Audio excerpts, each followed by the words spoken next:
I heard my name. The human ear is a finely tuned instrument of survival. We are evolved to pick out specific frequencies from the chaotic static of the world.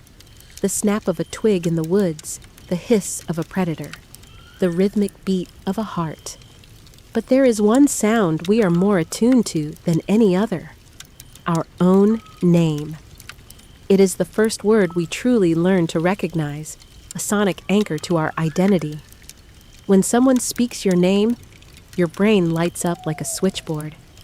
It demands your attention. It commands you to look. But what happens when the voice calling you isn't human? What happens when you're home alone, the doors are deadbolted, and a voice you recognize perfectly whispers your name from the dark at the top of the stairs? They say you should never answer a voice that doesn't have a face.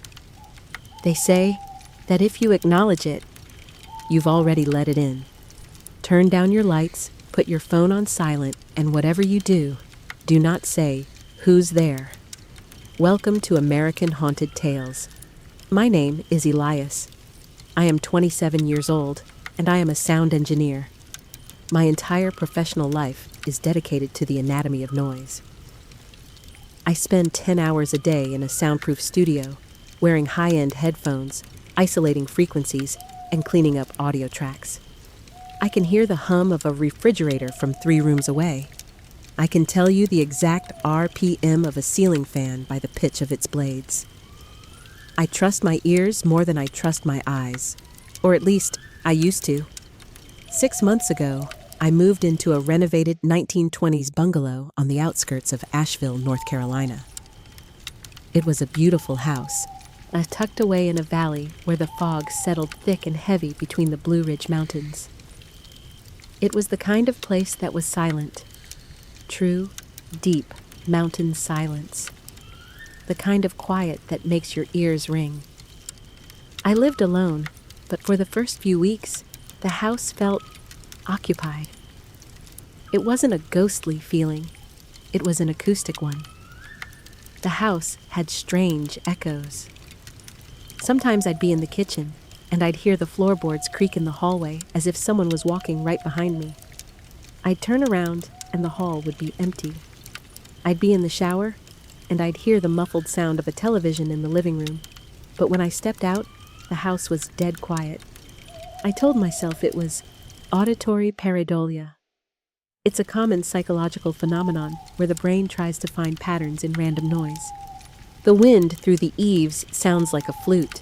The rattling of the pipes sounds like a conversation. As a sound guy, I knew the science. I wasn't scared. I was fascinated, until the night it stopped being a pattern and started being a person. It was a rainy Thursday in November. I was in my home office, located in the finished basement, working on a podcast edit. I had my noise-canceling headphones on, the volume pushed high. The rest of the house was dark. Around 11:30 p.m., I felt a sudden, sharp chill. It wasn't a draft. It was as if the air in the room had suddenly lost all its energy. I pulled my headphones down around my neck, rubbing my eyes. And that's when I heard it. The voice was soft, clear, and perfectly articulated. It came from the top of the basement stairs, drifting down into the dark office. "Elias?" My heart didn't just beat. It slammed against my ribs. The voice was unmistakable. It was the voice of my mother. But my mother lived 300 miles away in Virginia. She didn't have a key to my house. She wasn't standing at the top of my stairs. I sat perfectly still in my swivel chair, the blue light of my monitors casting long, jittery shadows across the sound foam on the walls. My ears, my highly trained professional ears, told me that a woman was standing 20 feet away from me. I could even hear the slight, characteristic sibilant she had, a tiny whistle in her speech that she'd had since she was a child. "Mom?" I called out, my voice cracking. There was no answer. I stood up, my legs feeling like they were made of lead. I walked toward the base of the stairs. The air grew colder with every step. I looked up the narrow wooden staircase. The door at the top was slightly ajar, a sliver of the dim hallway light bleeding through the gap. "Mom, is that you? How did you get in?" Creak. A floorboard at the top of the stairs groaned under a heavy weight. It was the sound of a foot shifting, a slow, deliberate movement. "Elias, come here. I need to show you something." The voice was louder now. It sounded exactly like her, but there was a quality to it that my brain couldn't quite categorize. It was too perfect.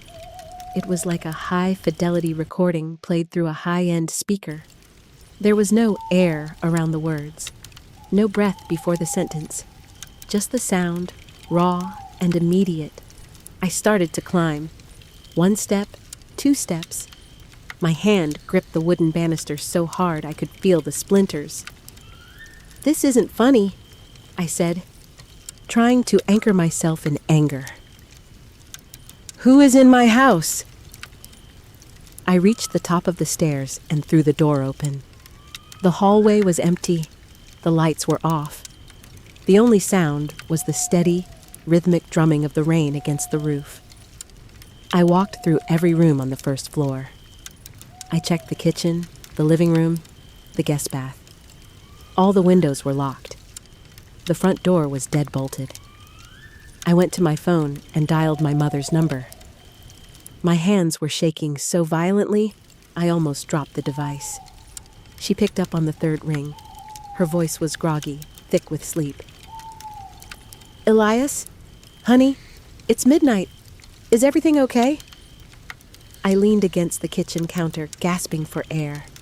"Yeah, Mom, I just had a bad dream. I wanted to hear your voice." "Go back to sleep, honey," she whispered. "I'll call you tomorrow." I love you." "Love you too, Mom." I hung up and stood in the dark kitchen. The logic was back. It was an auditory hallucination. I was overworked, underslept, and the acoustics of the old bungalow were playing tricks on me. I turned off the kitchen light and headed toward my bedroom. I was halfway down the hall when the voice spoke again. But this time, it wasn't my mother. It was my own voice. "Elias?" it whispered. The sound didn't come from the stairs. It didn't come from the hallway. It came from directly behind my left ear, so close I could feel the cold, dry air of the breath hitting my skin. "Elias, I'm right here." The sensation of that breath was like a localized frostbite. It wasn't the warm, humid exhale of a living person. It was the dry, static-filled chill of an industrial freezer. I didn't turn around. Every instinct in my body, the ancient reptilian code that kept my ancestors alive in caves, told me that if I turned my head, if I made eye contact with the source of that voice, I would be acknowledging a reality I couldn't survive. I bolted. I didn't look back at the hallway. I dove into my bedroom, slammed the heavy oak door, and twisted the lock until the metal groaned.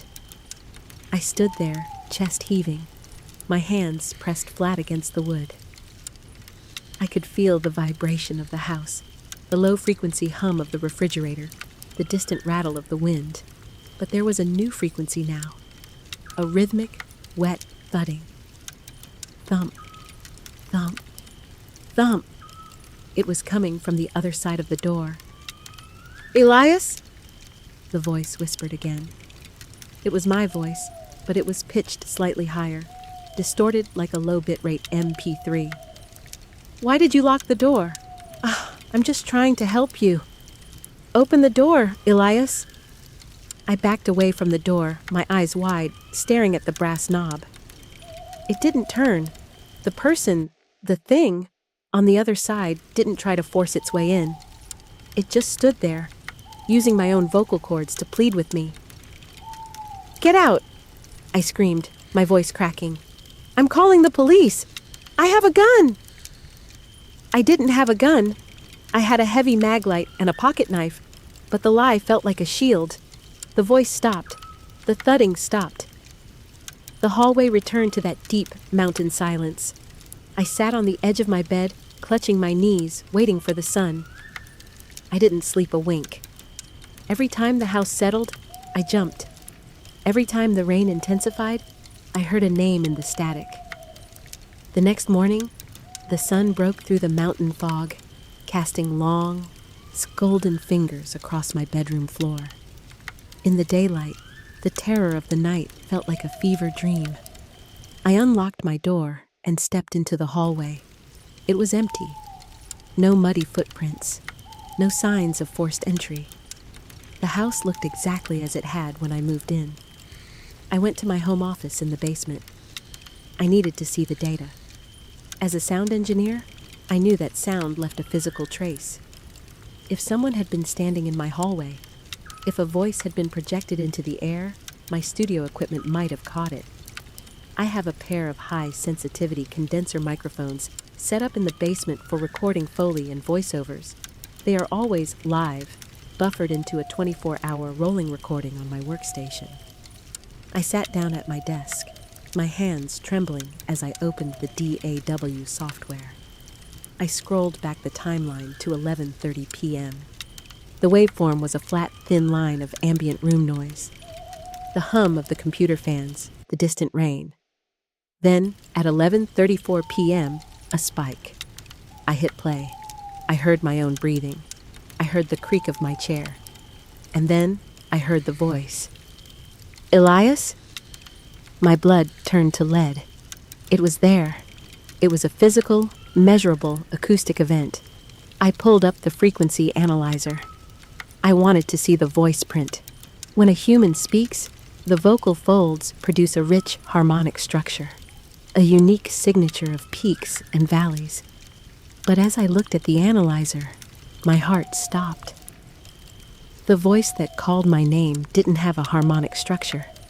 It wasn't a voice. It was a perfect, synthesized reproduction of my mother's voice. But the waveform was a series of jagged, digital squares. It looked like a corrupted file. It was a mimic, a sound that was being built, one pixel at a time, to sound like someone I loved. And then, I scrolled the timeline to the moment I was in the hallway. 12:15 a.m. The microphone caught my footsteps. It caught my scream. But it didn't catch the voice that spoke directly into my ear.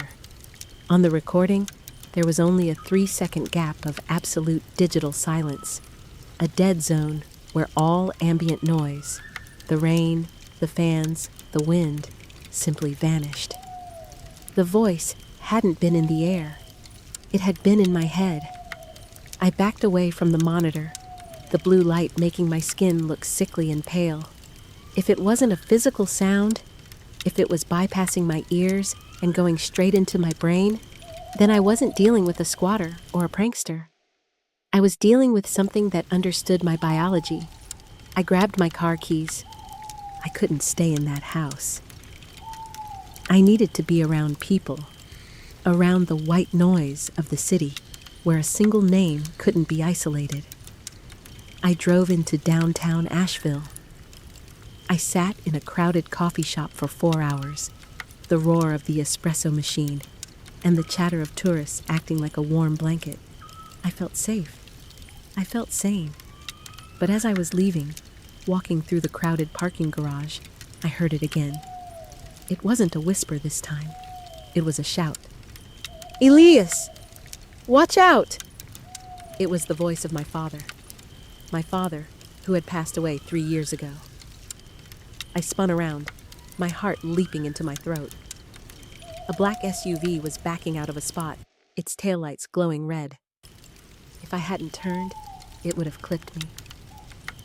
I stood there, gasping, staring at the empty air behind me.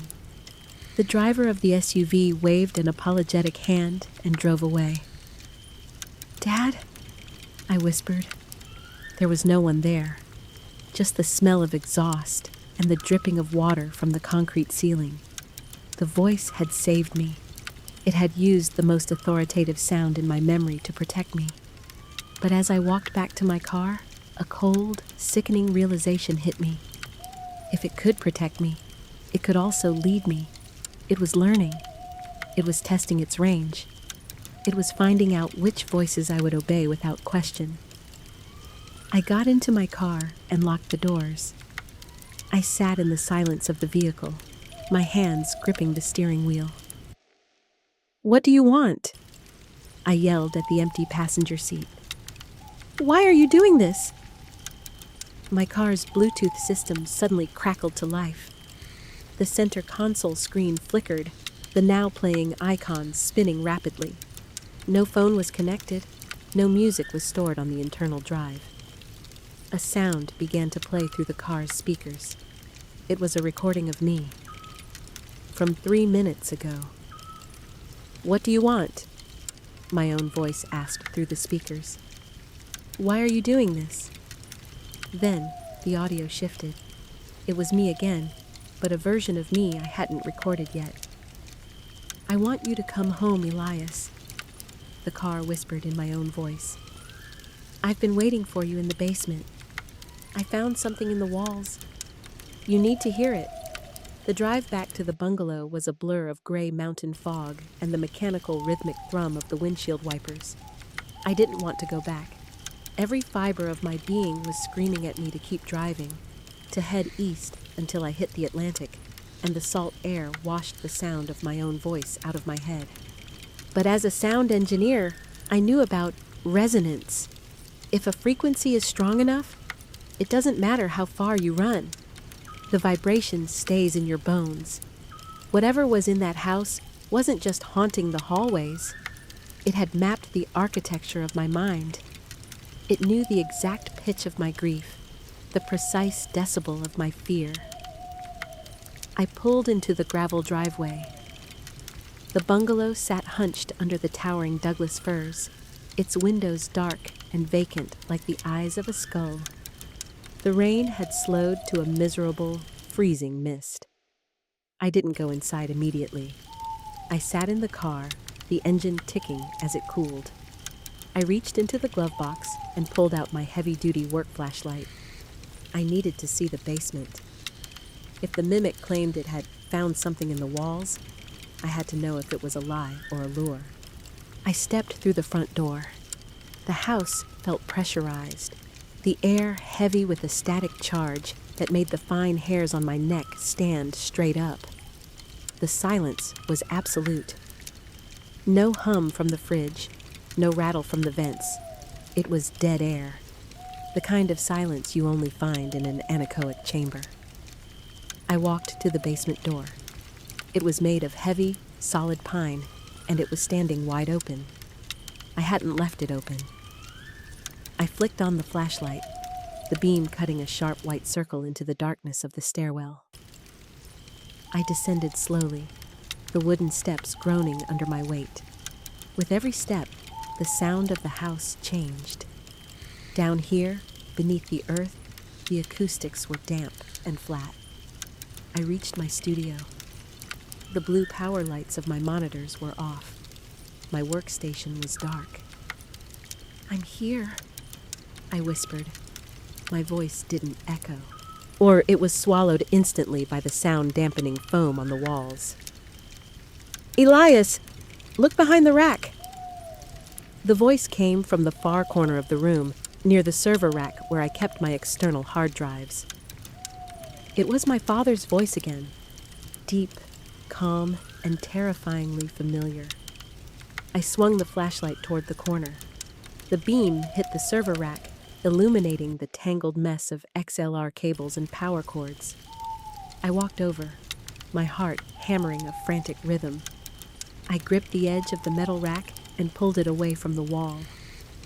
Behind the rack, the drywall had been meticulously carved away. It wasn't a hole smashed by a hammer. It was a perfect, surgical rectangle about 6 inches wide. And inside the wall, nestled between the wooden studs, sat a small, tarnished metal box. It looked like an old tobacco tin from the 1920s, covered in a century of gray dust. I reached in and pulled it out. The metal was unnaturally cold, even through my work gloves. I sat down at my desk, the flashlight resting on the blotter, and pried the lid open. Inside the tin were dozens of small, wax cylinders, the kind used in the very first phonographs at the turn of the century. And resting on top of them was a folded piece of yellowed parchment. I unfolded the paper. The handwriting was elegant, frantic, and cramped. To whoever hears this, the house does not speak. It repeats. It is a mirror made of vibration. It took my daughter's laughter in 1924. It took my wife's prayers in 1926. It waits for a voice that carries enough weight to bridge the gap. If you hear your name, do not acknowledge it. The more you listen, the more of you it takes. It is building a body out of sound. A cold sweat broke out across my forehead. A body out of sound. Suddenly, my workstation monitors flickered to life. The screens didn't show my desktop. They showed a single, massive waveform, a visual representation of a sound file that was miles long. The speakers in the room began to hum. It was a low-frequency oscillation, a sub-bass so deep I couldn't hear it, but I could feel it vibrating in my teeth and my ribcage. "Elias!" The voice came from the speakers. Then it came from the ceiling. Then it came from the floor. It was a chorus. Thousands of voices, all speaking my name in perfect, terrifying unison. I heard my mother, my father, my third-grade teacher, my ex-girlfriend, the barista from this morning. Every person I had ever spoken to, every voice that had ever vibrated my eardrums, was being projected back at me at once. The sound was physical. It was a wall of pressure that pinned me into my chair. "We are almost finished, Elias," the chorus whispered. The voices were beginning to merge, the jagged digital squares I had seen on the analyzer smoothing out into a single, horrific, perfect tone. "We just need the final sample. We need the sound of your heart stopping." The sub-bass frequency intensified. The room began to shake. Pieces of sound-dampening foam tore away from the walls. The wax cylinders in the tin box began to vibrate so hard they shattered into 1,000 black shards. I reached for my headphones, desperate to block out the sound, but as I pulled them over my ears, I realized the noise wasn't coming from the room anymore. It was coming from inside the headphones. And then, I heard the sound of a door being unlocked upstairs, the heavy thud of the front door deadbolt sliding back, the slow, rhythmic creak of the floorboards in the kitchen. Step, step, step. Something was in the house, something that had finally finished building, and it was walking toward the basement door. The silence in the basement was no longer empty. It was a vacuum, a hollow space waiting to be filled by the thing descending the stairs.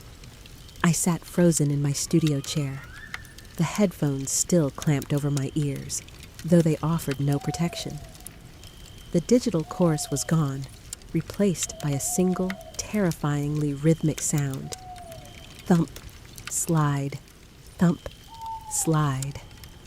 It was the sound of something heavy being moved, something that hadn't quite mastered the mechanics of human joints. It didn't have the grace of a living person.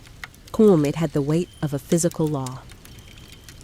I grabbed the heavy metal maglite from my desk, my knuckles white, my breathing coming in shallow, jagged gasps. I pointed the beam toward the open door of my studio. The light hit the bottom of the stairs. A foot stepped into the circle of light. It was wearing a shoe, my shoe, a worn-out New Balance sneaker I had left in the mudroom weeks ago. But the way the foot hit the wood was wrong. It didn't bend at the arch. It landed flat, like a dead weight. Above the shoe was a pant leg, my jeans. The beam traveled up. It was wearing my favorite gray hoodie. It had my height. It had my build.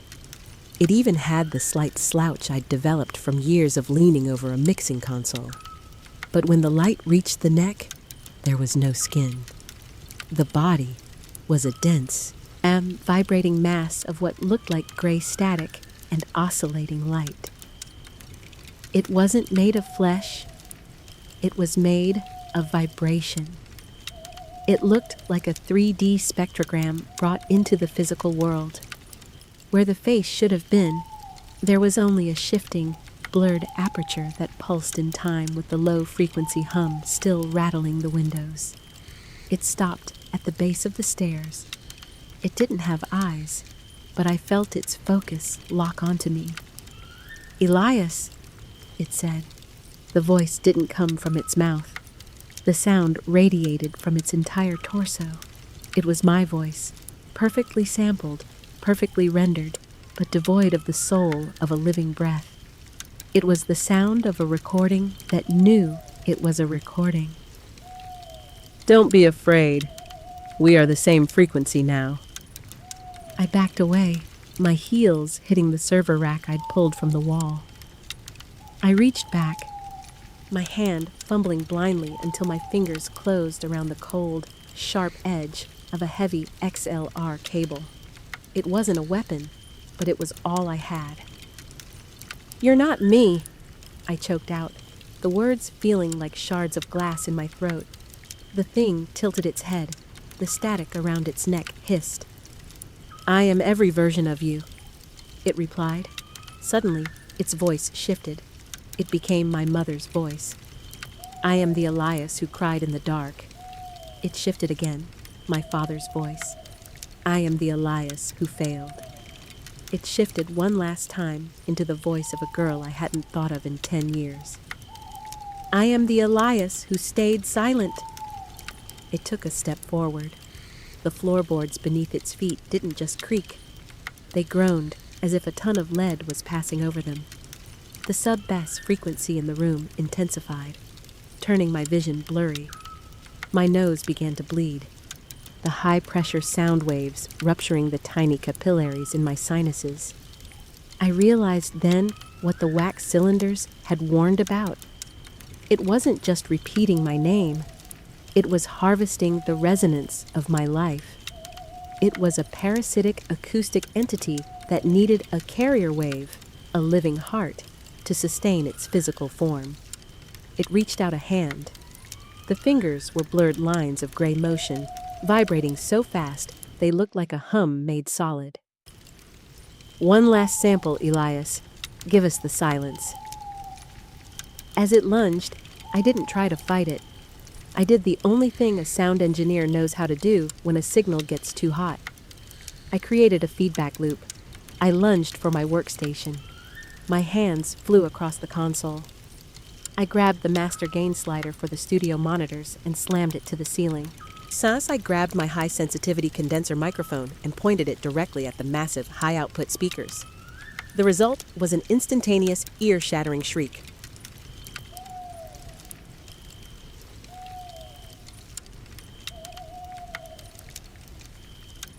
It was the Larson effect, the sound of a microphone hearing itself through a speaker, creating an infinite, self-amplifying loop of pure, high-frequency agony. The entity stopped. Its static-filled body began to fracture. The perfect tone it had built was being shredded by the raw, chaotic noise of the feedback.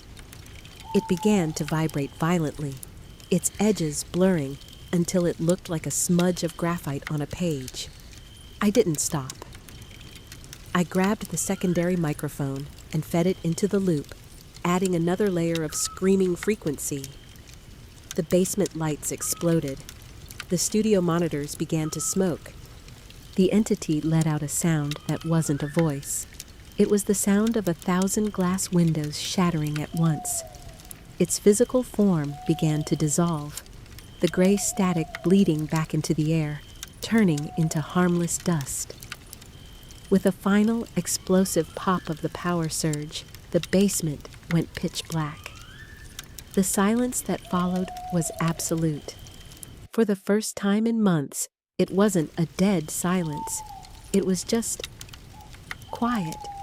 I sat on the floor, my ears ringing with a permanent, high-pitched whine, the smell of burnt electronics filling the room. I moved out that night. I didn't take my equipment. I didn't take the tobacco tin. I left it all in the basement of that bungalow and never looked back. I live in a high-rise in the center of the city now. I chose it specifically for the noise.